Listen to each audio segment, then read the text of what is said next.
உணர்வுள்ள இதயத்தை இழந்து விடாது இருப்போம் என்கிற தலைப்பிலே ஏன் உணர்வை இழந்து போகக்கூடாது என்கிற அநேக குறிப்புகளை பார்த்தோம். 8 குறிப்புகளை பார்த்தோம். கடந்த வாரம் தேவனை நடத்துதலை அறிந்து கொள்ள முடியாத உணர்வு நமக்கு தேவை என்ற அப்போஸ்தலர் நடவடிக்கையிலிருந்து பார்த்தோம். இன்றைக்கு நாம் 9வது குறிப்பாக தேவனை நன்றியோடு துதித்து மகிமைப்படுத்த நமக்கு உணர்வு வேணும். இது கூடி வரும்போது நாம் பாடுகிற துதி பாடல், நன்றி பாடலில் மாத்திரம் திருப்தி அடையக்கூடாது. இது ஒரு தனிப்பட்ட விதத்தில் ஆண்டவருக்கு நாம் நன்றி சொல்ல பழகிக்கொள்ள காலம் சமயமாயிடுச்சு. தேவனிடத்தில் பேச ஆரம்பித்த உடனே நமக்கு விண்ணப்பங்கள் தான் மலையளவாக இருக்கிறது. நன்றியும் துதியும் குறைவாகத்தான் இருக்குது. அந்த நன்றியும் துதியும் கூட வார்த்தைகள்லாம் நன்றி துதிக்கிறோம் ஆராதிக்கிறோம் அப்படிலாம் ஒரு வார்த்தையெல்லாம் வருமா இருக்கும் பாட்டில். பட் ஆனால் ஆண்டவர் உயர்த்தப்படுகிறாரா, ஆண்டவர் மகிமைப்படுகிறாரா, ஆண்டவர் புகழ் அடைகிறாரா, அவருடைய புகழ்ச்சி நாம் அங்கீகரித்திருக்கிறோமா, நம் வாழ்வின் சூழல் மேல் அது ஆளுமை செய்கிறதா? இப்படிப்பட்ட எந்த ஒரு உத்தரவாதமான செயலை நாம் சராசரியாக ஒரு கொடுக்கப்பட்ட ஒரு நாளிலே நாம் செய்கிறதில்லை. அத்திப்பூத்த மாதிரி இன்றைக்கி ஒரு நாள் ஒரேடியாக ஸ்தோத்திரம் பண்ணியிருப்போம். அதுவே பெரிய ரேரிட்டி தான். ரோமர் 1:21 வாசித்தா நமக்கு இன்னுமே இந்த சீரியஸ்னஸ் விளங்கும். அவர்கள் தேவனை அறிந்தும் அவரை தேவன் என்று மகிமைப்படுத்தாமலும் ஸ்தோத்திரியாமலும் இருந்து தங்கள் சிந்தனைகளினாலே வீணரானார்கள். சிந்தனை வீணானாலே உணர்வில்லாத இருதயம் வந்துடும். உணர்வில்லாத இருதயம் எப்படிப்பட்ட இருதயம்னா அது இருளான இருதயம். தேவனை அறியாமல் நாம் அதை செஞ்சோன்னு வேதம் சொல்லலை. தேவனை அறிந்தும் அவரை தேவன் என்று மகிமைப்படுத்தாமலும் ஸ்தோத்திரியாமலும் இருந்து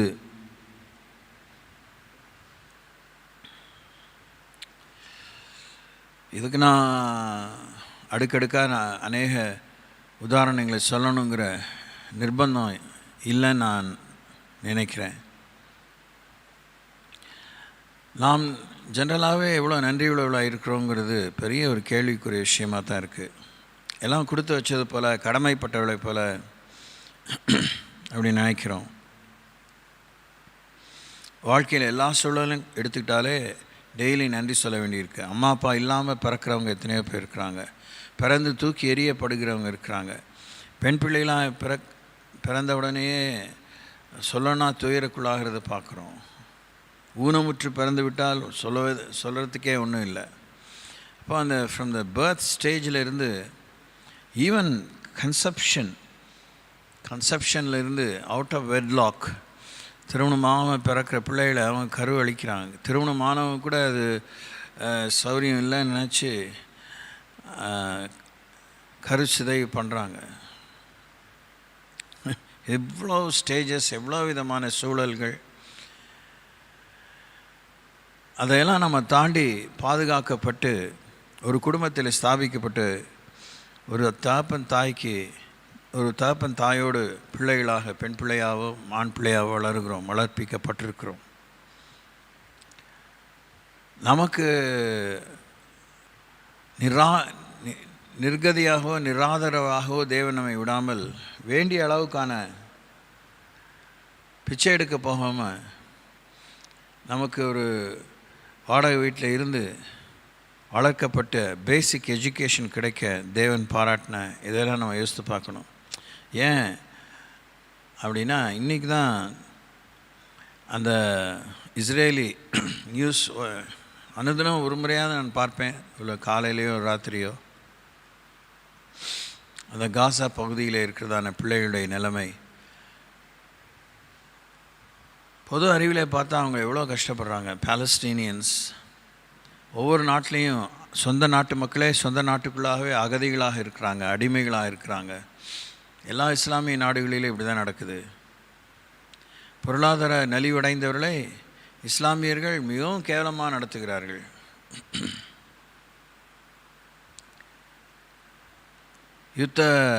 யுத்தம் கலந்த நாடுகளிலே மக்கள் ஒடுக்கப்படுகிறார்கள். வறுமை கோட்டின் கீழாக வாழ்கிறவங்க ஆட்டோமேட்டிக்காகவே அடிமைகளாகத்தான் இருக்கிறாங்க.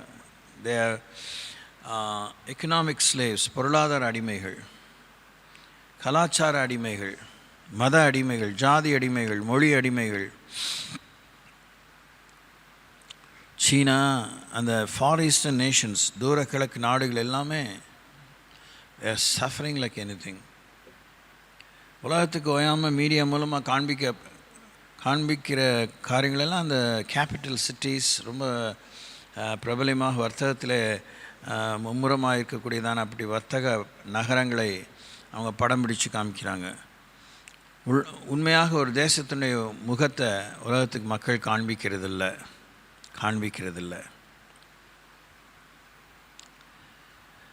ஓயாமல் அண்மையான காலங்களிலே அனைத்து தேசங்களிலும் இயற்கை பேரிடர்கள் நடந்து கொண்டே இருக்கிறது. வெள்ளங்கள், நில சரிவுகள், மண் சரிவுகள், மலை பிளந்து உருண்டோடி சாலை அடைப்பது, காட்டாற்று வெள்ளம், சூறாவளி காற்று, பூகம்பங்கள், எரிமலை சீற்றங்கள், கொள்ளை நோய்கள். ஆசியா முழுவதும் அடுத்த ஜனத்தொகை குறைப்புக்காக 4.0 என்று சொல்லப்படுகிற ஒரு ரகமான கொரோனா கொள்ளை நோய் பரப்பப்பட்டுள்ளது. இந்தியாவில் 857 பேர் அஃபெக்ட் ஆகியிருக்காங்க. ஆசியாவில் சில நாடுகளில் அஃபெக்ட் ஆகிருக்கிறாங்க. அதெல்லாம் பயப்பட வேண்டிய தேவையில்லைன்னு இப்படிதான் முதல்ல எல்லாம் நம்பிக்கை கொடுக்குறாங்க. ஆனால் மக்கள் மரணிக்க ஆரம்பித்த உடனே அவளுக்கே தெரியுது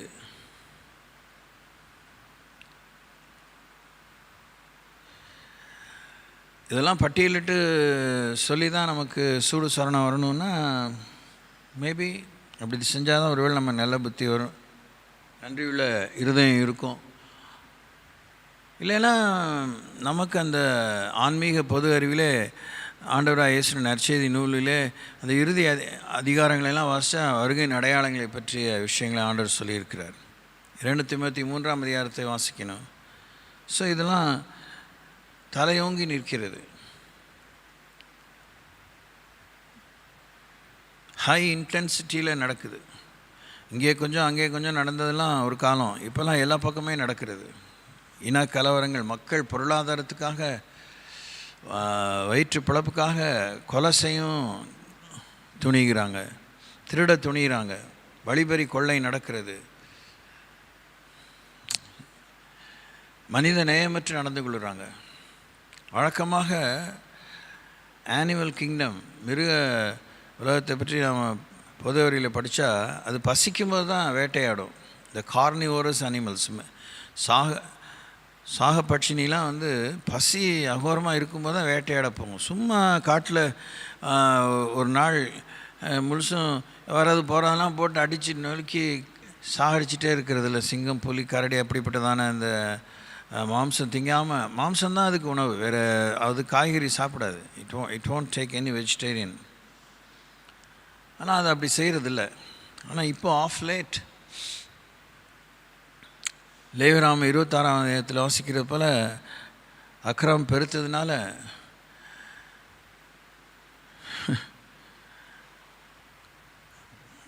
வளர்ந்த நகரத்துக்குள்ளாகவே சிறுத்தைகள் வருகிறது, கரடிகள் வருகிறது, புலிகள் வருகிறது, காட்டு நாய், ஓநாய் உள்ளே வருகிறது. Scary things are happening. Wild snakes, சாதாரண நம்ம பார்த்த பாம்பை விட அதெல்லாம் பார்க்க அருவருப்பாக இருக்கும். ரொம்ப very disturbing to look at such snakes. சில பாம்பெலாம் பார்க்க சகிக்காது. அதுவே மைண்டு வீக்காக இருந்தால் பாதிச்சிடும். இதெல்லாம் ஊருக்குள்ளே வருது, தோட்டங்களுக்குள்ளே வருது. ஜனங்க வயல்வெளியில் வேலை செய்கிறாங்க, என்ன சொல்ல, காடுகளில் வேலை செய்கிறாங்க, எஸ்டேட்ஸில் வேலை செய்கிறாங்க.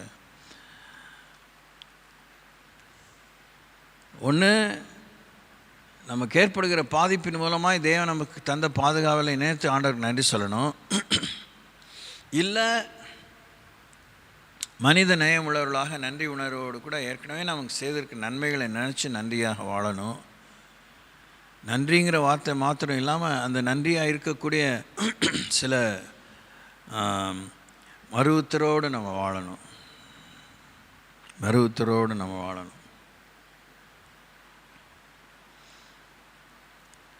இஸ்ரேலை ஒழிச்சு கட்டணும், யூதர்களை அழிக்கணும்னு பாலஸ்தீனியர்களும் காசன்ஸும் இருக்கும்போது அவங்க பாருங்கள், உலகத்துக்கு இவங்க இஸ்ரேலியர்கள் யூதர்கள் மனித நேயமற்றவர்கள், அவங்க பிசாசுகள், மிருகத்தனமான ஜனங்கள், தீவிரவாதிகள் என்று சித்தரித்து தங்களுடைய மக்களையெல்லாம் பலியாக்குறாங்க.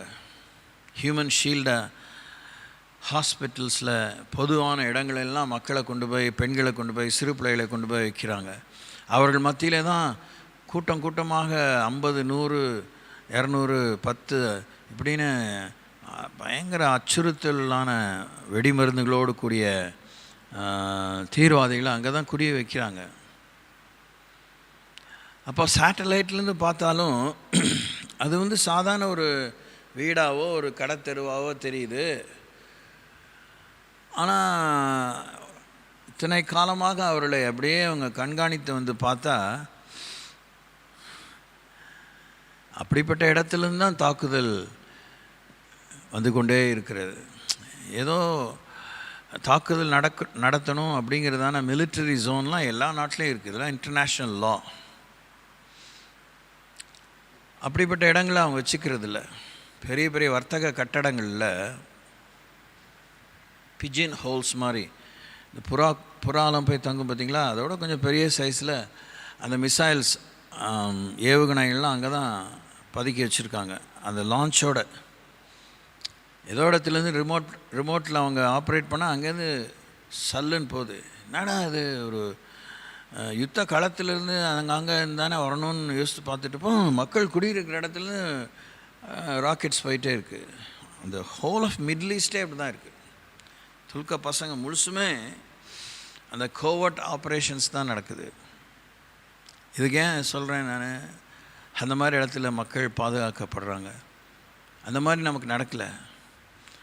இஸ்ரேலெலாம் வாழவே முடியாது வாஸ்தவத்துக்கு. இவ்வளோ தான் எழில் மிக்க தேசமாக இருந்தாலும் you have no security. Daily threat தான். டெய்லி ஏதாவது ஒரு ரீஜனில் பயங்கரமான அந்த அபாய ஒலி எழுப்பிகிட்டே இருப்பாங்க. சைரன் கத்திக்கிட்டே இருக்கும், ஆம்புலன்ஸ் கத்துற மாதிரி. என்ன பண்ணுறேன், எவன் அடிப்பட்டானோ, என்ன ஆச்சோ, எங்கே குண்டு விழுந்துச்சோ, என்ன கட்டடம் இழிஞ்சிச்சோ, என்ன ஆச்சோ, எங்கே தீ பற்றிக்கிச்சோ தெரியாது. ஸோ உடனே அவங்க பங்கர்ஸ் ஓடணும், அந்த சேஃப்டி ஷெல்டர்ஸ்க்கு ஓடணும். தேவன் அப்படிலாம் நம்மளை வைக்கல.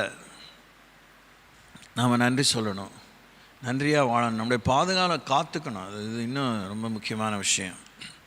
இஸ்ரேலியர்களுக்கு ஓயாமல் பல காலங்களாக கொடுக்கப்படுகிற ஒரு எச்சரிப்பு என்னவென்றால், நீங்கள் பாதுகாப்பு மையங்களுக்கு ஓடுங்க, அது ஓகே, அந்த நேரத்தில் ஆபத்தில் தான் நீங்கள் செய்ய முடியும். ஆனால் வழக்கமாகவே நீங்கள் பாதுகாவலாக வாழுங்க, வழக்கமாகவே டெய்லி நீங்கள் ஜாக்கிரதையாக வாழுங்க, விழிப்பாக வாழுங்க.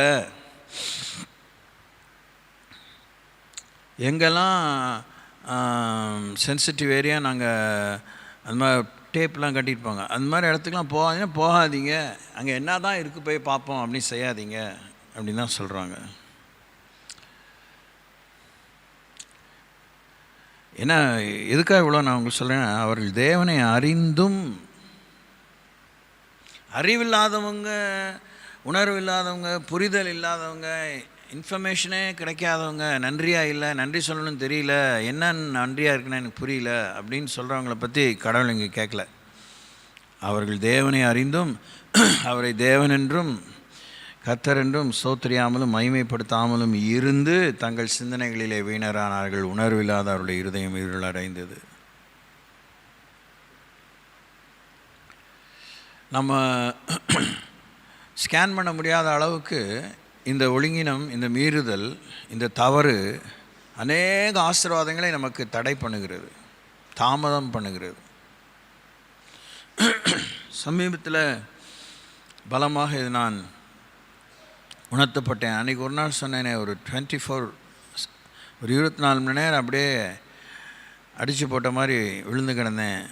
அப்போ ஆண்டவர் உணர்த்தது தான், டேக் டைம்,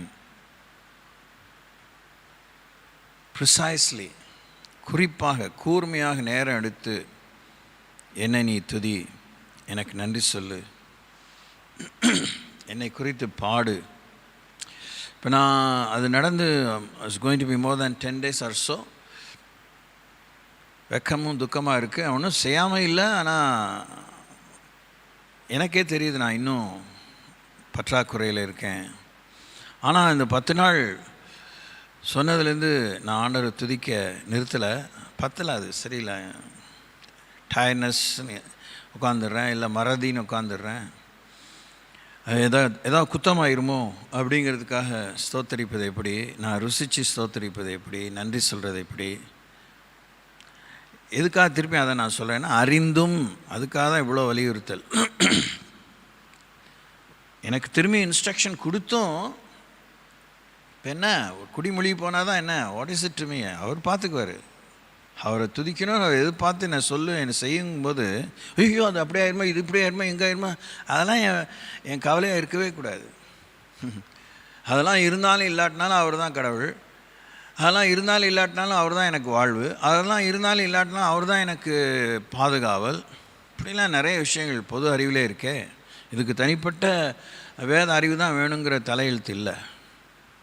இப்போது எப்படி நாம் மீறுகிறோம் பாருங்கள், எப்படி நம்ம சாக்கு போக்கு சொல்லி நொண்டி குதிரைக்கு சறுக்குன்னு தான் சாக்குன்னு சொல்லி நம்ம செய்ய தவறோம் பாருங்கள். ஐ ஆம் ஸோ பிஸி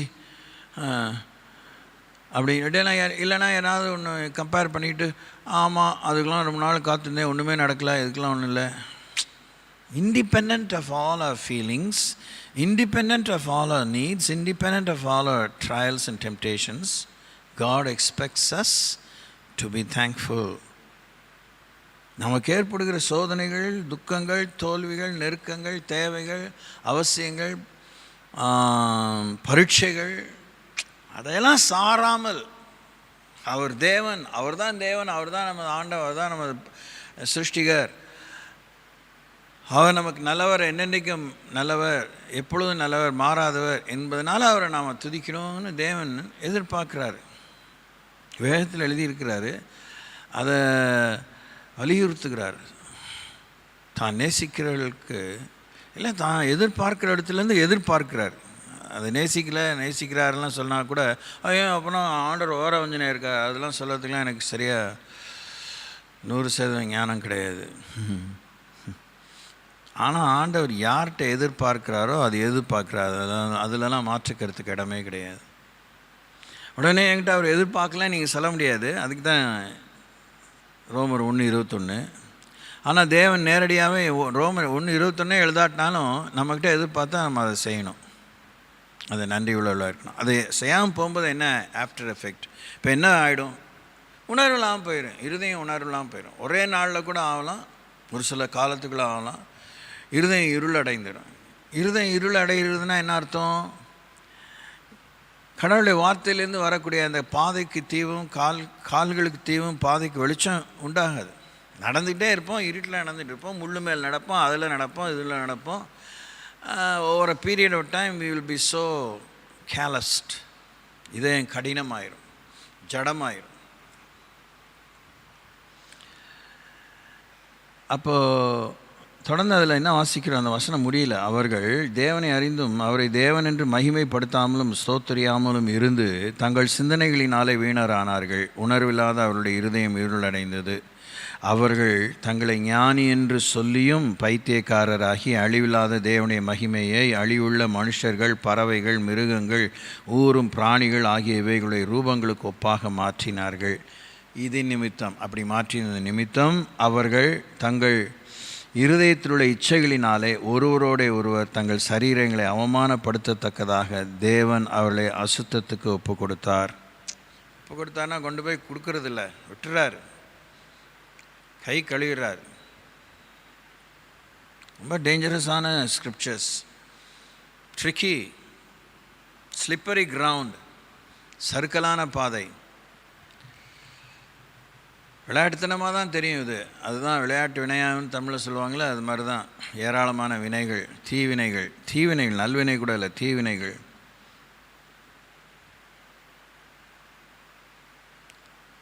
மைண்டில் டார்க்னஸ் வந்துருச்சுனாலே நானே ராஜா நானே மந்திரினே இருந்துகிட்ருப்போம், பைத்தியக்காரன் ஆயிடுவோம்.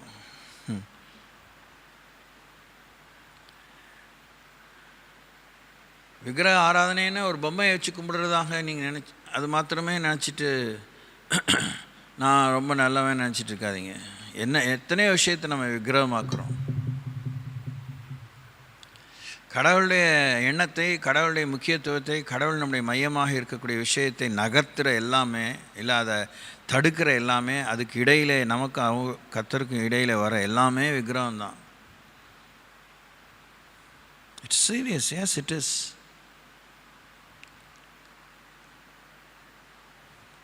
அது என்ன பண்ணிடும்? நேரத்தை திருடிடும், குணத்தை திருடிடும், பொறுப்பை திருடிடும், உண்மையை திருடிடும். விக்கிரகத்தை கும்பிட்டு பாருங்கள், உணர்வு இல்லாமல் போயிட்டே இருக்கும். அது என்ன பார்க்குதா, அது என்ன கேட்கவா செய்யுது, அது என்ன நினைக்கவா செய்யுது, அது என்னத்தை செஞ்சு, அது என்ன நகரவா செய்யுது, நமக்கே தெரியுது. ஆனால் அதை தான் கும்பிட்றோம் சாமியை. நாம் முக்கியப்படுத்துகிற அந்த உணவு, நான் முக்கியப்படுத்துகிற அந்த உடை, நான் முக்கியப்படுத்துகிற அந்த நிலை, நான் முக்கியப்படுத்துகிற அந்த சௌரியம், அந்த சொகுசு என்ன பண்ணுது? இட் காசஸ் அஸ் டம். மந்தமாக்கிறது, நம்மளை மந்தமாக்கிறது, ஜடமாக்கிறது, ஒரு விதமான வெறியர்களாக்கிறது. ப்ராபப்ளி கண்டினியூ ஆனால் அப்படி தான் சண்டையே பிடிப்போம். It's very painful, quite discouraging also. தேவனை நன்றியோடு துதித்து மகிமைப்படுத்த. அதான் இந்த 10 days நான் பார்த்தது. இப்போ நம்ம பாடாத பாட்டு இல்லைன்னு நம்ம யோசிக்க தோணும். நான் பாடாத பாட்டா, நான் எனக்கு தெரியாத பாட்டா, அதான் அந்த ஃபாதர் பாட்டு, அதான் அந்த அம்மாவுடைய பாட்டு, அதான் அந்த ஊழியக்காரர் பாடின பாட்டு. அது ஓவர் கான்ஃபிடன்ஸ் வந்துடும். வாஸ்தவத்துக்கு நான் அடிக்கடி சொல்கிறது போல், நம்ம இதயத்துலேருந்து ஒரு பாடல் சாமிக்கு வரணும். இரவெல்லாம் வாங்கி பாடுற பாட்டுக்கே இவ்வளோ நம்ம சீன் விட்டுட்ருக்கோம். நம்ம இதயத்துலேருந்து ஒரு துளி உண்மையான நயமான தரமான ஒரு நன்றி ஆண்டருக்கு வந்துருச்சுன்னா, that's really wonderful. அதை நான் இந்த 10 days I have enjoyed also. To start with, okay, to depend on somebody else's songs, okay. அந்த வரிகளையுமே யோசிக்கணும். அந்த வரிகள் என்னுடைய வரிகள் தானா, அது என் மனநிலை தானா, என் இதயத்திலேருந்து அந்த துதி வருகிறதா?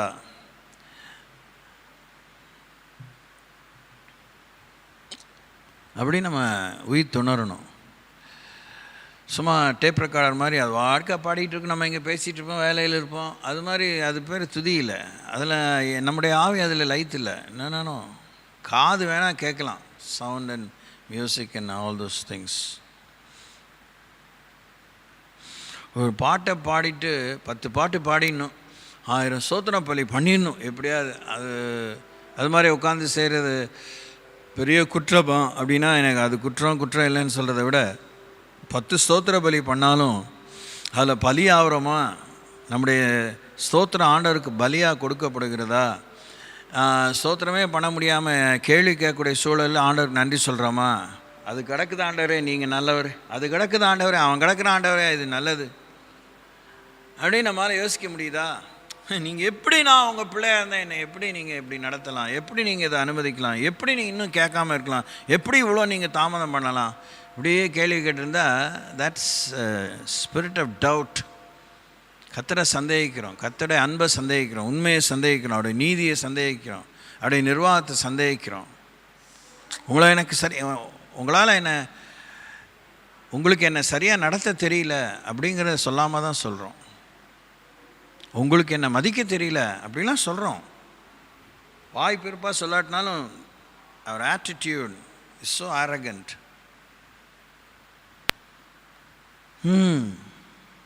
ஸோ தேவனை அறிந்தும், தேவனை தேவன் என்று அறிந்தும் அவரை ஸ்தோத்திரியாமலும் மகிமைப்படுத்தாமலும் இருந்தால் நம்முடைய சிந்தனை வீணாகிறது.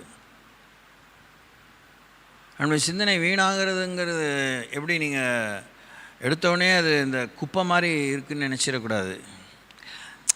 அவரே நினச்சிருந்தா பருப்பு வேகுமா, அவரே நினச்சிருந்தா சமையல் ஆகுமா, அவரே நினச்சிருந்தா வீட்டு வேலை ஆகுமா, அவரே நினச்சிருந்தா காலேஜ் போக முடியுமா, அவரே நினச்சிருந்தா வேலைக்கு போக முடியுமா, அவரே நினச்சிருந்தா வயலுக்கு போக முடியுமா, இப்படியே சொல்லி சொல்லி சொல்லி சொல்லி சொல்லி என்னமோ அவர் நம்ம நினச்சி தான் நாம் போய் தான் எல்லாமே நடக்கிற மாதிரி நாமே அந்த முழு நிர்வாகத்தை நம்ம மேலே எடுத்துக்குவோம்.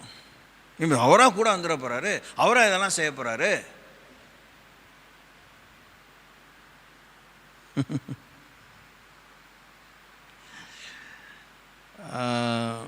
இதான் உண்மை. எனக்கு தெரிஞ்ச உண்மை. எனக்கு பெருசாக ஒன்றும் எக்ஸாம்பிள் சொல்ல தெரியல. இப்போ இந்த அன்னைக்கு சின்ன காத்தால தானே ஆக்சிடெண்ட் ஆச்சு. அன்றைக்கி எப்படி தான் நினச்சேன், என்னமோ எங்கேயோ மிஸ் ஆனது. கடைசியில் நான் ஒன்றும் சமைக்க முடியல. I could not.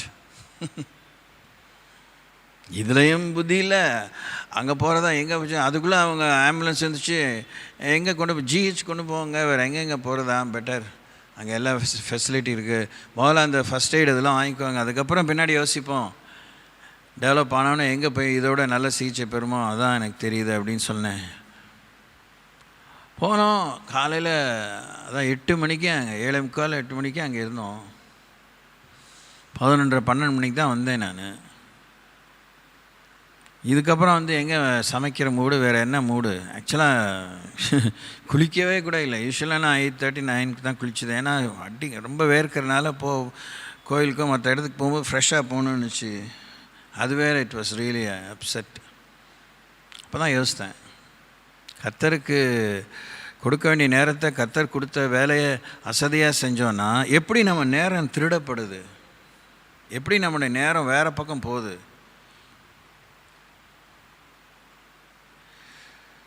அது உங்களுக்கு எப்படி தெரியுதோ எனக்கு சரியாக தான் தெரியுது. எனக்கெலாம் இப்படி அடிபட்டு தான் கற்றுக்கிறேன். அதுக்கப்புறம் ஆண்டவரை ஸ்தோத்திரிக்கிறதுனா ஓகே, வேணா நான் அவர் விரும்புகிற அந்த ஆரம்பத்தில் அந்த அவர் கேட்குற நேரத்தில் அவர் கேட்குறத கொடுக்கறத போல் ஒரு ஆனந்தம் இல்லை.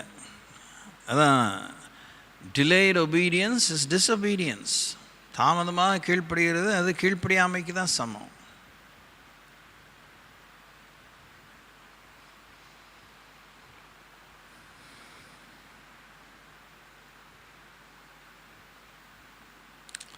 Okay, you keep thinking. இந்த வசனங்கள்லாம் நோட் பண்ணிவிட்டு இந்த பகுதியெலாம் பாருங்கள். 119ஆம் சங்கீதம். Let's go to the book of Psalms chapter 119 27ஆம் வசனம். உமது கட்டளைகளின் வழியை எனக்கு உணர்த்தியருளும், அப்பொழுது உமது அதிசயங்களை தியானிப்பேன்.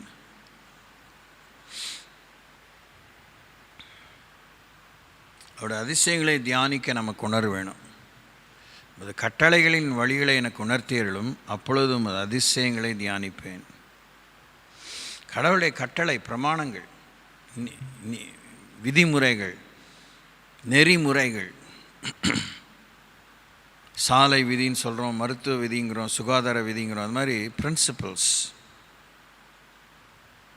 கட்டளைகளின் வழியை எனக்கு உணர்த்திடலாம்.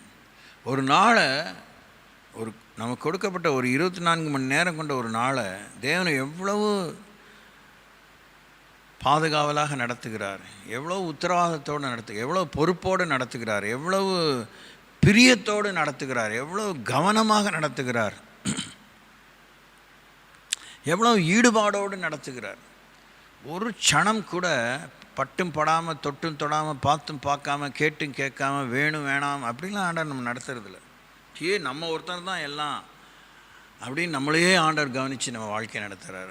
ஆனால் we don't live day like that. ஒவ்வொரு நாளும் அப்படி வாழ்கிறதில்ல.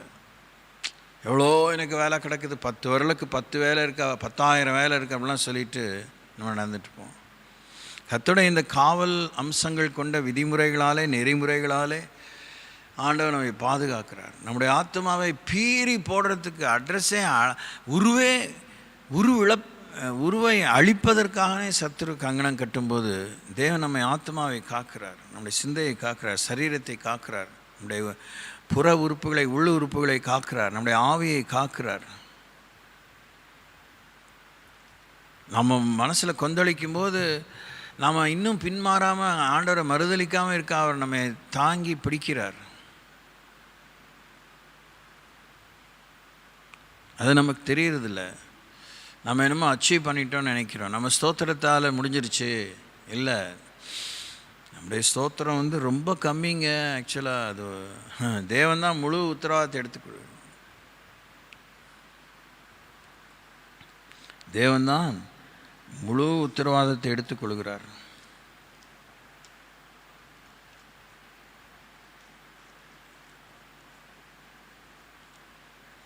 சரி, இப்போது எனக்கு ஞாபகம் இல்லை இந்த வசனம். உமது கட்டளைகளின் வழிகளை எனக்கு உணர்த்தியறலும், அப்பொழுது உமது அதிசயங்களை நான் தியானிப்பேன். ஃபார் அன் எக்ஸாம்பிள், விமர்சனைக்காக இல்லை, இப்போ சின்ன அடிபட்டுச்சு, அதனால் இப்போ பேச முடியல. ஆக்சுவலாக உண்மை அவளுக்கு தான் தெரியும், அந்த மனுஷனுக்கு தான் தெரியும். ஓரளவுக்கு அந்த மனுஷன் தலையில் அடி தான், அவருமே சிவியர் இன்ஜுரி தான். சாலை விதிகளை 2 பேருமே மதிக்கலை. ஒரு விதத்தில் அதிகமாக என்னுடைய அபிப்பிராயத்தில் சின்ன அதிகமாகவே மதிக்கலை அந்த ஆளை விட. 2 பேருமே மேலே ஹெல்மெட் போடல. ஓகே, அப்துல் கலாம் சாலையிலேருந்து மெயின் ரோட்டில் உள்ளே நுழையும் போது ரைட்லேயோ லெஃப்ட்லேயோ கொஞ்சம் பார்த்து தான், எந்த வண்டி வேகமாக போகுதுன்னு பார்த்து தான் செய்யணும். அந்தாலும் அந்த மாதிரி கிராஸ் ரோடு வரும்போது நம்ம வந்து சாலை அகலமாக இல்லைன்னா ஜாக்கிரதையாக தான் கொஞ்சம் ஸ்பீடை கம்மி பண்ணி தான் ஓட்டணும். இப்படிலாம் இப்போ வந்து போலீஸ் கேஸ் ஆகிடுச்சின்னா இதெல்லாம் இந்த எல்லாம் ஏராளமான இப்படிப்பட்ட கேள்விகள் கேட்பான், அவங்க பதில் சொல்லவே முடியாது, கேஸ் ஆயிரும். அப்புறம் அதை வந்து இன்சூரன்ஸ் கிளைம் போகும்போது அவன் இதுக்கு மேலே கேள்வியில் வச்சு நோண்டுவான். அப்போ உங்கள்கிட்ட தான் மிஸ்டேக்கு, அதனால் ஒன்றும் கொடுக்க முடியாது, ஒரு கிளைம் கிடைக்காது சார் அப்படின்றான். கிளைம் கொடுத்தாலும் கிளைம் கிடைக்கிறனாலும் உயிரை காக்கிறது அவர் தான். ஸ்தோத்திரம். அவன் கம்பெனி கொடுக்குற பணத்தாலேயா? கிடையாது. ஒன்றும் இல்லாமல் புசுக்குன்னு உசுர் போகுது. இந்த மாதிரி ஒரு நேருக்கு நேர் இம்பேக்ட் ஆகி நம்ம உயிர் போகாமல் நமக்கு உயிர் சேதம் ஏற்படக்கூடிய அளவுக்கு பாதிப்பு ஏற்படாமல் கத்தர் காக்கிறாருன்னா அது கத்தர் தான். Praise the Lord. நம்முடைய ஜீவனை ஒரு பார்வை அருமையாக இருந்ததுனால்தான் நாம் புசுக்குன்னு போகாமல் இருக்கோம். மரண உபாதைகளுக்குள்ளானாலும் கர்த்தர் நம்மை பாதுகாக்கிறார். மரண கண்ணிகளுக்கு விலக்கி காக்கிறார். கண்ணி தெரித்தது நாம் தப்பினோம் என்று.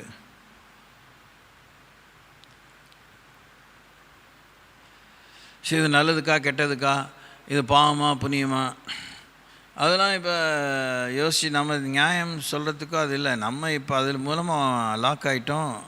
அந்த காலத்தில் என்ன ஒத்துழைக்கணுமோ, எப்படிலாம் ஆவியாத்மா சரீரத்தோடு ஒத்துழைக்கணுமோ, இருக்கிற பலத்தோடு தான், இருக்கிற வலியோடு தான், இருக்கிற சௌக்கியத்தோடு தான், இருக்கிற நெருக்கத்து மத்தியில் தான் ஆண்டவரை கூப்பிடணும். கொஞ்சமாச்சும் நமக்கு நினைவு இருக்கிற வரைக்கும் கடவுளை கூப்பிடலாங்க. படுத்திருந்தாலும் கூப்பிடலாம், உட்காந்துருந்தாலும் கூப்பிடலாம். நினைவே போயிடுச்சுன்னா கோமாவில் இருக்கவன் என்ன பண்ணுவான்? அவனை பற்றி நமக்கும் தெரியாது, நம்மளை பற்றி அவனுக்கு தெரியாது, டாக்டரை பற்றி அவனுக்கு தெரியாது, டாக்டருக்கு அவனை பற்றி தெரியாது, மருந்தை பற்றி எதுவுமே தெரியாது. அவனுக்கே நினைவு போயிடுச்சு. Is last his mind. அவனுக்கு எப்போ நினைவு வருதோ, அவன் எப்போ கண்ணை திறக்கிறானோ, எப்போ கொஞ்சம் பாடி அசையுதோ, அப்போ தான் மருத்துவர்களுக்கு உற்சாகம். அப்போ உடனே சீக்கிரம் ஆனுங்கப்பா, வேகமா என்னன்னு கேட்பான். அதை தட்டு, இது செய், அதை செய். அவனுக்கு நினைவு போயிடுச்சுன்னா அவ்வளோதான். அவன் ஏறக்குறைய செத்து போனவன் தான். வழிமுறைகள் தேவன் நம்ம நம்ம நம்ம நம்ம வாழ்க்கையே ஒரு சட்டத்திட்டங்கள் என்கிற ஃப்ரேம்னால் ஆண்டவர் நம்மளை பாதுகாத்து வச்சுருக்காரு. அதிசயம்தான்.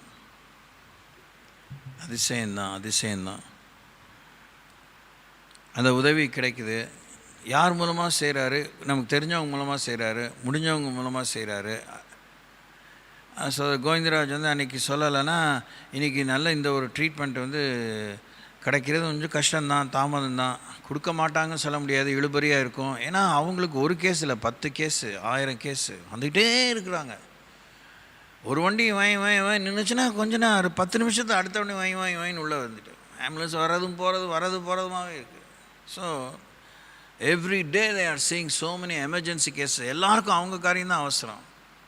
இப்போ டாக்டருக்கு எப்படி இருக்கும், நர்ஸுக்கு எப்படி இருக்கும், அதில் நமக்கு முதலிடம் கொடுத்து நம்மளை கவனிக்கிறாங்களா, அது கர்த்தருடைய கிருபை. Praise the Lord. ஸோ யோசிங்க, கீப் திங்கிங். நமக்கு ரொம்ப பெருமைங்க, கோச்சிக்கூடாது. நமக்கு நம்ம பெருமையில் புத்தி இல்லாத பெருமை, ஒரு சரக்கே இல்லாமல் ஒரு நம்ம கடவுள் பிள்ளைன்னா என்ன அப்படி என்ன கொம்பா? அதனால தான் இந்த வசனத்தை வாசிக்கும். வழிகளின் இந்த கட்டளைகளின் வழிகளை எனக்கு உணர்த்தியறலும், அப்பொழுது நான் உடைய அதிசயங்களை தியானிப்பேன். இப்போ நான் என்னை பற்றி தான் சொல்ல முடியும். ஒரு இப்படிப்பட்ட ஒரு நெருக்கம் எனக்கு ஏற்படுச்சு, நான் உடனே எங்கேயோ நான் கண்டிப்பாக சீரியஸாக மீறி இருக்கேன். அது முந்தின வசனத்தோடு யோசித்து பாருங்கள். உணர்வு இல்லாமல் இருதயம் போயிடுது, பழகி போயிடுறோமா, அது தப்பு இல்லைன்னு மனசில் ஆயிரும். இல்லை நாளைக்கு அதை நாளைக்கு சரி பண்ணிக்கலாம், அடுத்த டைம் சரி பண்ணிக்கலாம் அப்படின்னு நினைப்போம். அடுத்த டைம் இந்த மாதிரி கிரிட்டிக்கலாக க்ரைசிஸ் நேரமாக வந்துடும். என்ன பண்ண முடியும்? கர்த்தர் நமக்கு அநீதி இழைப்பதில்லை. அல்லேலூயா. கடவுளை பிள்ளைகளாக இருந்தாலும் அவிசுவாசிகளாக இருந்தாலும் மனுஷனுக்கு ஆண்டவர் அநீதி இழைப்பது இல்லை. God never causes injustice to happen to any human being. நாம தான் நியாயத்தை தவிர்க்கிறோம், நாம தான் நியாயத்தை எதிர்க்கிறோம், நாம தான் நியாயத்தை விரும்புவதில்லை, நாம தான் நியாயத்தை புரட்டுகிறோம். இப்படி நிறைய விஷயங்கள் தான் நம்ம கையில் தான் இருக்குது. கர்த்தர் எல்லாருக்கும் நீதி செய்கிறார். இருப்பினும் அவர் ஒரு 2 மைல் தூரம் போன்னு சொல்லி கொடுத்து போதித்தவர், அவர் 2000 மைல் தூரம் போய் நம்மை பாதுகாக்கிறார். நம்ம ஜீவனை பாதுகாத்து நமக்கு அநேக விஷயங்களை உணர்த்துகிறார், நினைவுபடுத்துகிறார். இதில் என்ன நான் ஹாஸ்பிட்டலில் கற்றுக்கிட்டேன்னா, எவ்வளோதான் கசடர கற்றவை கற்றபின் அது வரைக்கும் கூட எல்லாமே நடந்துடுது. ஆனால் நிற்க அதற்கு தகுங்கிறதுலாம் எல்லாமே சறுக்கி விழுந்துடும். நல்லா கற்றுக்குறோம், பாடம் நல்லா கற்றுக்குறோம், சட்டத்திட்டங்களை கற்றுக்குறோம், எல்லாம் கற்றுக்குறோம். ஆனால் கற்று முடித்தோடனே அது பிராமணம் நடக்கிறதில்ல. அதெல்லாம் நான் படித்தது தான், அதெல்லாம் எனக்கு தெரியும் தான் போய் மாட்டிக்கிறோம். அப்போ ஆண்டவர் என்ன பண்ணுறாரு, நீ கற்றதெல்லாம் நடைமுறைப்படுத்துறதுக்கு படுத்துக்கிட்டு கற்றுக்க, நிற்க அதற்கு தகுதான். சரி, என்னவோ செய்கிறார். He is letting us to live what we have learnt. கொரோனாவில் நான் படுத்திருக்கும்போது அந்த சிஸ்டர்ஸ் சொல்லுவாங்க, சார் நல்லா மூச்சு விடுங்க சார்.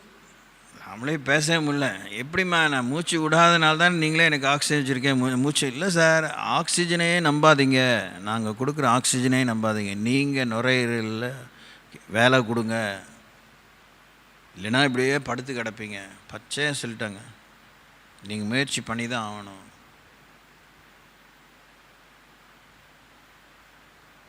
சிஸ்டர்னு கத்தாதீங்க, வர வரைக்கும் நான் உயிரோடு இருப்பேன், மூச்சு போகாதுங்க வந்து. Praise the Lord. அதான் ஆபத்து காலத்தில் நூக்கப்படும், நான் இடிப்பேன், நீ என்னை மேம்படுத்த, அவனை இடுப்பில் தூக்கிக்குவேன், தலையில் தூக்கிக்குவேன், அங்கே வச்சுக்குவேன். இந்த மாதிரியே இருந்தால் சவலைப்பிள்ளை மாதிரியே இருப்போம், வாழ்க்கையில் வளரவே மாட்டோம், சப்பானிகளாகவே அலையும். கர்த்தர் நம்முடைய விசுவாசத்தை செயல்படுத்த சொல்கிறார், நம்முடைய விதிமுறைகளுக்கு கீழ்ப்படைய சொல்கிறார், ஒத்துழைக்க சொல்கிறார். அவருக்கு தெரியும், அவர் சித்தம் இல்லாமல் நம்ம தலையிலேருந்து ஒரு முடி கூட விழாது. Praise the Lord. அதனால் நம்ம பொதுவாக நம்ம எல்லாருக்கும் ஒரு சட்டத்திட்டங்கள் இருக்குது. அவங்களுக்கு ஆண்டவர் சட்டத்திட்டத்தை கொடுத்துருக்காரு. அந்த பாடி மாஸ் இண்டெக்ஸ் BMI அப்படின்னு இருக்குது. நம்ம 5 அடினா 50 கிலோ தான் இருக்கலாம். 5 அடி உள்ளவங்க 70 கிலோ இருந்தால் 20 கிலோ குறைச்சி தான் ஆகணும். நம்ம ஹைட்டுக்கு தகுந்த மாதிரி தான் நம்ம வெயிட்டு. இது ரொம்ப உலகம் முழுசும் தெரிஞ்ச உண்மை. அண்டர் வெயிட்டாக இருக்கக்கூடாது. 49 இருக்கலாம், ஆனால் இட்ஸ் ஓகே, ஆனால் இட்ஸ் நாட் ஆல்சோ ஓகே. வேண்டிய அளவுக்கு உடல் பருமன் இருக்கணும். அப்போ தான் எதிர்ப்பு சக்தி சரியாக இருக்கும். அப்போ தான் மொபிலிட்டி கரெக்டாக இருக்கும், மெட்டபாலிசம் கரெக்டாக செயல்படும். இப்படி இவ்வளோ விஷயங்கள் இருக்குது. இப்படி வழிகளின் கட்டளைகளின் வழிகளை எனக்கு உணர்த்தீர்களும், அப்பொழுது நான் அதிசயங்களை தியானிப்பேன். ஸ்தோத்திரம். அல்லேலூயா. நான் யோசித்தேன், அந்த பிள்ளைங்களாம் அந்த ட்ரெயினி டாக்டர்ஸ் கேர்ள்ஸ் நிறைய பேர் பாய்ஸ் இருக்கிறாங்க. ஸோ டயர்ட் யார். அது என்ன நீங்கள் அதை பார்த்துருக்கேன். சில நேரத்தில் அந்த ஒய்எம்சிஐ கூட்டம் நடக்கும்போது அந்த பக்கத்தில் அந்த கௌரி கிருஷ்ணாவில் சாப்பிட்ருக்கேன் நானும் ஆமோஸும். அந்த பிள்ளைங்க வருங்க, 2 இட்லியை வாங்கிட்டு குறிச்சிக்கிட்டே இருக்குங்க, எலி குறிக்கிற மாதிரி. வாங்கினோம், அதுக்காக ஒரு இட்லியை வாயில் போட்டு முழுங்கலாம் சொல்லலை, கொஞ்சமாச்சும் அதை வச்சுக்கிட்டு அதுங்க நோண்டிக்கிட்டு பேசிக்கிட்டு அது ஒரு மாதிரி எப்படி அப்படி தான் இருக்குது. அந்த 2 இட்லியும் பாதி கொஞ்சம் கொஞ்சோன்னு வச்சுட்டா அதுங்களுக்கு போய் பெரிய பெருமை, அவ்வளோதான் முடியும். ஐ கான்ட் டேக் இட் யார். அந்த மாதிரி நோஞ்சானா இருந்தால் அவ்வளோ இன்ஃபெக்ஷன்ஸு, எல்லா வெவ்வேறு விதமான இன்ஃபெக்ஷன் உள்ளதான ஒரு வார்டில் அது என்ன தான் மாஸ்க் போட்டிருந்தாலும் அதுவே நோயாளி எல்லா எல்லாமே கண்ணாடி தான், சோடா போட்டு கண்ணாடி தான். கண் பார்வை மங்கி இருக்குது. இவ்வளோ பெரிய மூட்டையை தூக்கிட்டு வருதுங்க, படிப்பு மூட்டையை, நோட்ஸு, ஸ்டெத்து, லொசுக்கு. சே, வாட் அ லைஃப். இதுக்கு லட்சமாக பணம் கொடுத்து அந்த சீட்டை வாங்கி படிக்குதுங்க. இதை படித்து முடித்து இவங்களுக்கு கவர்மெண்ட் போஸ்டிங்கோ இல்லை ப்ரைவேட்டாவோ அவங்க என்றைக்கு சம்பாதிச்சு என்றைக்கு அந்த கடன் அடைப்பாங்க. அவங்களுக்கு அவ்வளோ வசதி இருக்கா? எவ்வளோ காரியம் யோசிக்க வேண்டியிருக்கு. இதை முடித்து அதுக்கப்புறம் ஹவுஸ் சர்ஜன் முடித்து அதுக்கப்புறம் அந்த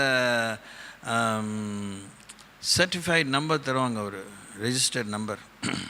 அப்போ தான் அவங்க ப்ராக்டிஸ் பண்ணலாம் தைரியமாக சமுதாயத்தில். அப்புறம் எம்டி படிப்பு, அதுக்கு ஒரு நீட் மாதிரி, அதுக்கு ஒரு காம்படிட்டிவ் எக்ஸாம் இருக்குது.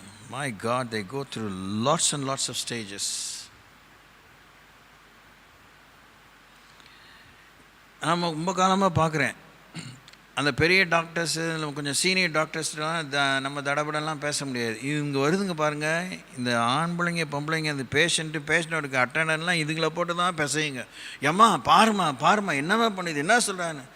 அதுங்களே கற்றுக்க வந்திருக்கு. அதுக்கு என்ன தெரியும்?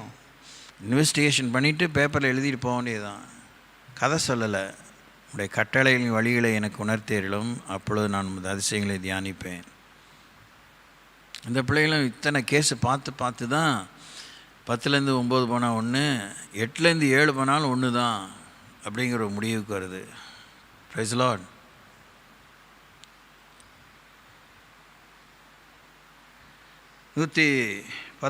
சங்கீதம் 101 வசனம், 104 வசனம்.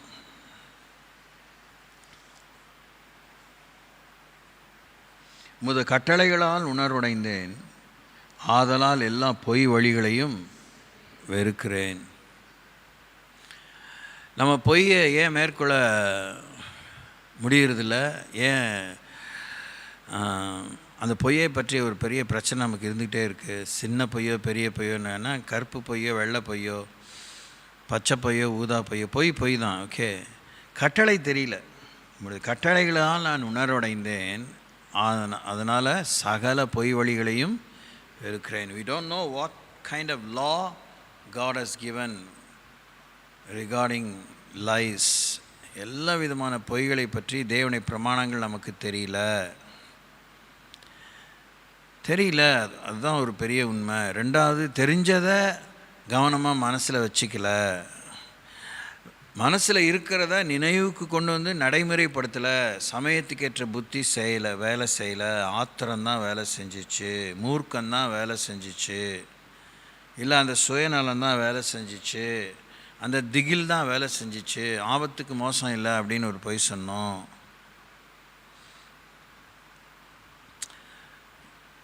பொய்யை பற்றியும் மெய்யை பற்றியும் ரெண்டுமே ஒன்றுன்னு என்னுடைய அபிப்பிராயம். என்னன்னா, பொறுப்பு. நாம் பொய்யை சொன்னால் பொய்க்கு பொறுப்பாக இருக்கணும், பொறுப்பு எடுத்துக்கணும். நான் பொய் சொன்னேன்னு, உண்மையை சொன்னால் நான் உண்மையை தான் சொன்னேங்கிற பொறுப்பை நம்ம எடுத்துக்கணும்.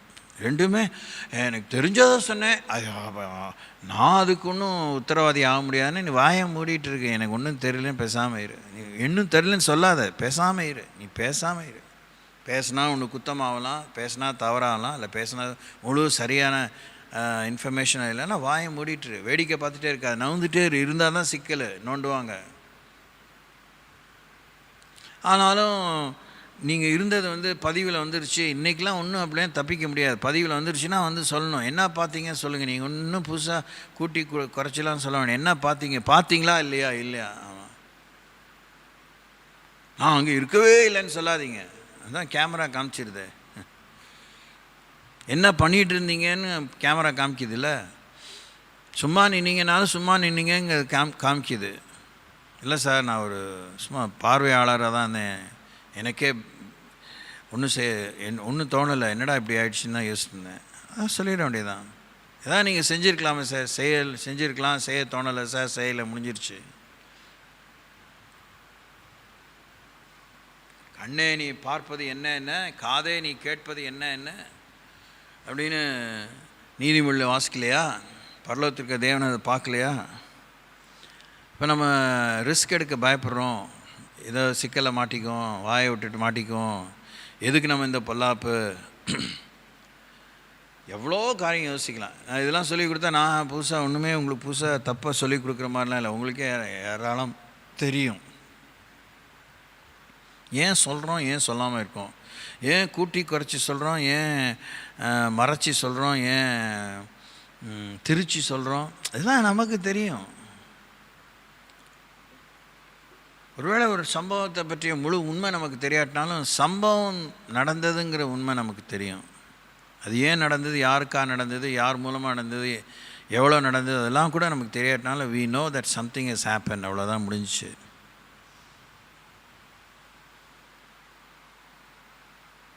இப்போது பொய்யை பற்றி தேவனுடைய பிரமாணங்கள் நமக்கு தெரியல, சத்தியத்தை பற்றி தேவனுடைய பிரமாணங்கள் நமக்கு தெரியல. ஒன்று நாம் தெரிஞ்சிக்க விரும்பலை, அதுவும் கண்டிப்பாக ஒரு பங்கு உண்மை தான். நீங்கள் ஏற்றுக்கிறீங்களோ இல்லையோ? ஏன்னா தெரிஞ்சுக்கிட்டால் நம்ம பதில் சொல்லி ஆகணுமே, நம்ம பதிலாக மாறி ஆகணுமே. நாம் கை கழுவுற மீனில் நழுவுற மீனாக நடந்துக்க முடியாதே. நமக்கேண்டா அந்த வம்பு, போகலாம் அப்படின்னு போயிடுறாங்க. எப்படி சில முக்கியமான இந்த விபத்துகளையோ இல்லை திருட்டு கேஸையோ கொலை கடத்தல் காரியங்களோ எப்படி போலீஸ் பல காலத்துக்குமே எப்படி கண்டுபிடிக்கிறாங்க? அது இப்போ நவீன காலத்தில். பண்டைய காலத்துலலாம் அடிக்கடி அந்த ஊருக்கும் அந்த இடத்துக்கும் வருவாங்க, பலரை விசாரிச்சுட்டே இருப்பாங்க. சும்மா வரவன் போகிறவங்களாம் விசாரிச்சுட்டு இருப்பாங்க. சம்மந்தம் இல்லாதவங்களாம் கேட்ட மாதிரி தெரியும். ஆனால் அப்படி வரும்போது தான் அந்த இடத்துக்கு அந்த சம்பவம் நடந்தவன் திடீர்னு என்ன தான் நடந்துச்சு, யாருமே ஒன்றுமே சத்தமே இல்லையே, அதை பற்றி ஒன்றுமே செய்தியே இல்லையே அப்படின்னு அவன் வருவான் பாருங்கள். லபக்குன்னு ஏதோ ஒரு போலீஸ் கையில் மஃப்டி கையில் மாட்டுவான், ஏதோ ஒரு வார்த்தை சொல்லும்போது உளறி கொட்டுவான். ஆனால் பிடிப்பா, வைங்கப்பா, விசாரிப்பான், கொண்டு போங்கப்பா அப்படின்ட்டுருவான். கவனிக்கிறீங்களா?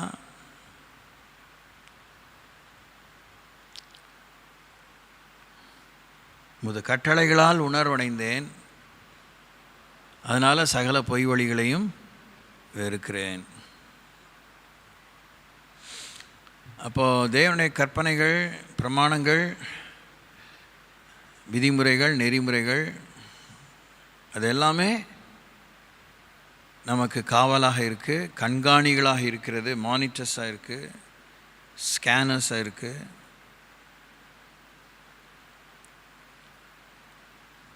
அதனால் நம்ம வாழ்க்கை கண்காணிக்கப்படுகிறதுங்கிற உணர்வு நமக்கு தேவை. இப்போ கூட சமீபத்தில் பார்த்தேன், ஆனால் நான் அதை கவனம் முழுசாக செலுத்தலை. நம்ம இந்த ஸ்மார்ட் ஃபோன் வச்சுருக்கிறதுல அதுவே நம்மளை பல விஷயத்த நம்ம வாழ்க்கையை கண்காணிக்குதுங்கிறாங்க. அது எனக்கு புரியவே இல்லை. இது போய் நோண்டிகிட்டு உட்காந்துருக்க வேணான்ட்டு பின்னாடி அதான் இன்ஃபர்மேஷன் மாத்திரம் மைண்டில் இருந்துச்சு. நம்ம செல்ஃபோனே நம்மளை வந்து மானிட்டர் பண்ணுது. நம்ம ஒன்றுத்தையும் அது தெரியல எனக்கு. அதுக்கு மேலே உட்காந்து படிச்சுருந்தா நல்லா இருந்திருக்கும், இல்லை அந்த சின்ன வீடியோ டெமோவை பார்த்துருந்தா நல்லா இருந்திருக்கும். அதனால் இந்தந்த ஆப்பெல்லாம் அன்இன்ஸ்டால் பண்ணுங்கள். அப்போ நீங்கள் வந்து மைண்ட் ஃப்ரீயாக இந்த ஸ்மார்ட் ஃபோனை உபயோகம் பண்ணலாம் அப்படின்னு ஒருத்தர் போட்டிருக்கார் எச்சரிப்பு. குறிப்பாக இன்றைக்கி இந்த எல்லா ரகசியங்களையும் எல்லாருடைய பர்சனல் மேட்டர்ஸ், அவங்களுடைய தனித்தன்மை வாய்ந்த குறிப்புகளெல்லாம் இந்த சோஷியல் மீடியாவில் பார்த்துக்கிறாங்களே, ட்விட்டர், எக்ஸ் தளம், Instagram, WhatsApp and so on and so fourth, Telegram, எவ்வளோ இருக்குது, நிறைய ஹப்ஸ் இருக்குது. அதெல்லாம் அந்த மாதிரி ஆப்ஸ்லாம் கொண்ட ஒருத்தருடைய ஸ்மார்ட் ஃபோனில் அவங்க அதை எப்படி ஜாக்கிரதையாக உபயோகம் பண்ணணும்னு எச்சரிக்கிறாங்க. குறிப்பாக அந்த பெண் பிள்ளைகள், இந்த முக்கியமான சென்சிட்டிவ் வேலையெல்லாம் செய்கிறவங்க, அதெல்லாமே எவனை விழுங்கலாமோ என்று வகை தேடி சுற்றி தீரான் 1 பேதுரு 5:7-8 வாசிக்கிறோம். அதுபோல் கிரிமினல்ஸ் இருக்கிறாங்க. இதுதான் உங்களுக்கு முழு நேர வேலையே. அதுக்குன்னே சம்பளம் கொடுத்து வச்சுருக்கான். அப்போ நாம் தான் இந்த சமுதாயத்தில் நடக்கும்போது ஜாக்கிரதையாக நடக்கணும்.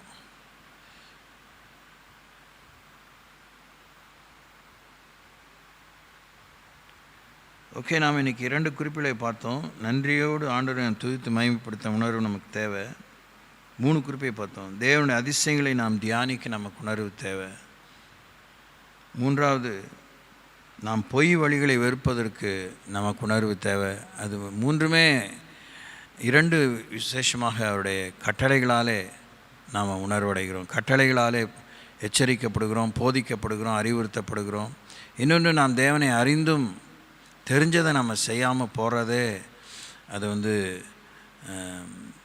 நன்றிக்கேடு, அது ஒரு துரோகம்.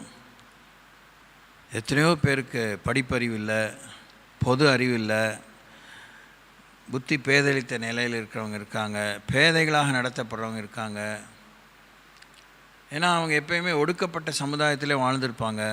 யாராவது சொன்னால் தான் செய்யணுங்கிற ஒரு மாட்டுக்கு ஹாய் எந்திரி அப்படின்னு சொல்கிற மாதிரி சிலருக்கு சொன்னால் தான் செயல்படக்கூடிய அளவுக்கு மனுஷங்களாம் இருக்காங்கங்க. நம்புங்க, அவங்களுக்குன்னு தாங்களாகவே செயல்படுறதுக்கு அந்த அளவுக்கு புத்தியை இழந்தவங்க, இல்லை புத்தி மங்கி போனவங்க இருக்கிறாங்க. அவங்களெல்லாம் சின்ன விஷயத்தை செய்கிறதுக்கு அவங்களுக்கு இன்ஸ்ட்ரக்ஷன் கொடுத்தா தான் செய்வாங்க. அந்த அளவுக்கு அப்படியே உட்காந்துருப்பாங்க. இன்னும் உட்காந்துட்டு இருக்க, எந்திரி போகலாம் அப்படின்னு போனால்தான். இப்படிலாம் நிறைய இருக்கிறாங்க. தங்களுடைய கடமைகளை தாங்களே நிறைவேற்றிக்கொள்ள தெரியாதவங்க இருக்கிறாங்க. அடுத்தவங்களே வேடிக்கை பார்த்து அடுத்தவங்களே பார்த்து காப்பி அடிக்கிறவங்க, அது ஒரு பெரிய கூட்டம் இருக்குது. மறைமுகமாக பகிரங்கமாக சொந்த புத்தி இல்லாதவங்க இருக்காங்க. புத்தியை விற்று போட்டவங்க இருக்கிறாங்க. இதன் மத்தியிலே தேவன் நம்மை பாதுகாத்து வழி நடத்துகிறார், நம்மை போதித்து வழி நடத்துகிறார், கரம் பிடித்து வழி நடத்துகிறார். Praise the Lord.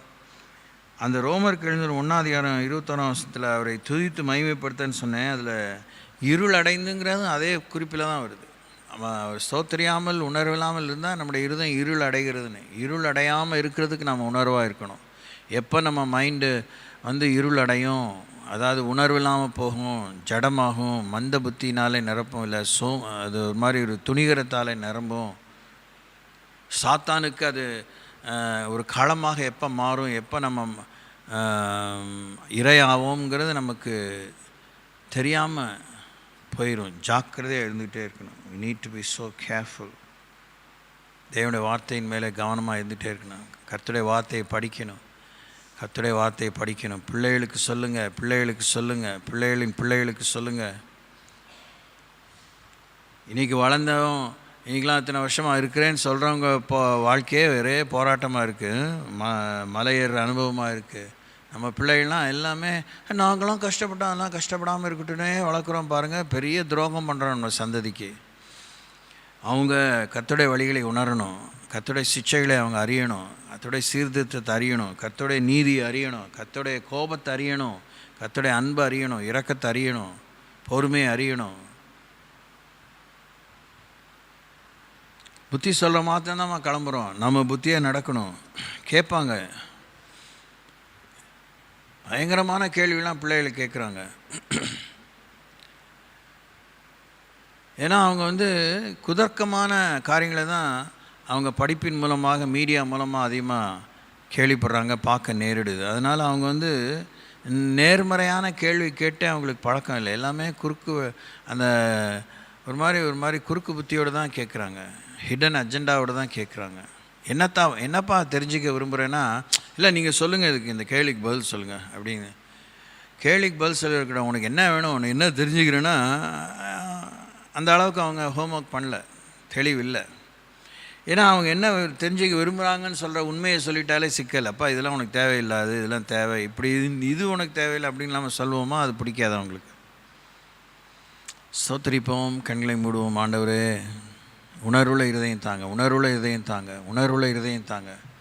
உணர்வுள்ள இருதயம்னா பொறுப்புள்ள இருதயம், பதில் சொல்ல வேண்டிய இருதயம், பதிலாக மாற வேண்டிய இருதயம், பதிலை சுமக்க வேண்டிய இருதயம், வெளிச்சத்தை சுமக்க வேண்டிய இருதயம், வெளிச்சமாகவே இருக்க வேண்டிய இருதயம். அதுதான் உணர்வு. அந்த உணர்வுங்கிற வெறும் சர்ம உணர்வு மாத்திரமல்ல. It's not skin deep sensitivity. It is taking responsibility. அது உத்தரவாதத்தை எடுத்துக்கொள்கிற ஒரு காரியம். ஸ்தோத்திரிங்க, ஸ்தோத்திரிங்க. ஆண்டவரே, உணர்வுள்ள இருதயம் தாங்க, உணர்வு